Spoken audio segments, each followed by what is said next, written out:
So let's go ahead and check out what we got. Got this on Amazon, roughly 50 bucks, 46 maybe. So here's your nice aluminum doors, or door, I guess you would say.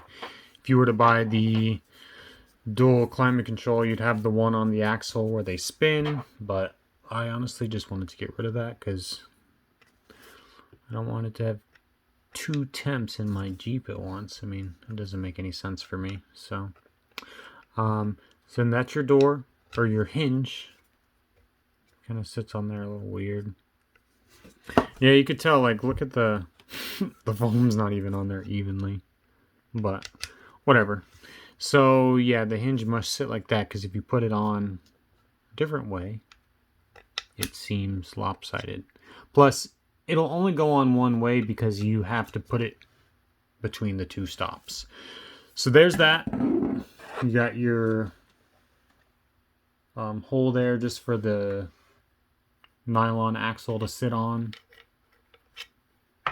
But your main actuator in the front's going to control this. You're only going to have one. So first, I'm going to get this door assembly set up. The first thing I noticed is this aluminum pin is a little bit too big to fit in this hole. So what I'm going to do is take this round file and just lightly bore it out.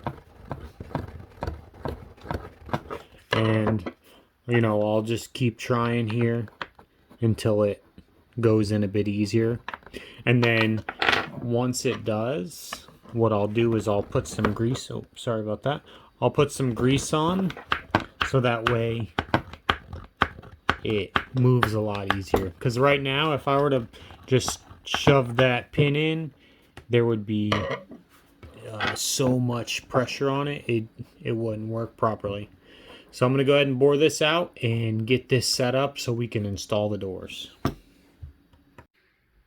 And after a few easy passes, it went right in. It does fit a little snug, but it's perfect. So you see that? Make sure that pin is between the two stops. You got one stop and two stop right there. And that's how that operates. Those pins stop that right there. Boom and boom. Next step, I'm just going to put some white lithium grease right here on that hinge, and then just some back here for the heck of it. Alright, now we're ready to install the assembly. So here's where the assembly sits in the middle of the heater box. Goes in just like that. Sits nice and firm. On the inside you have this piece of foam tape that kind of seals the crack. And I am going to use the aluminum tape still just to go around some of the cracks on the inside, because I want this thing to be as sealed as possible. So there's that. I'm going to get it all bolted up and then we'll move on to the next step.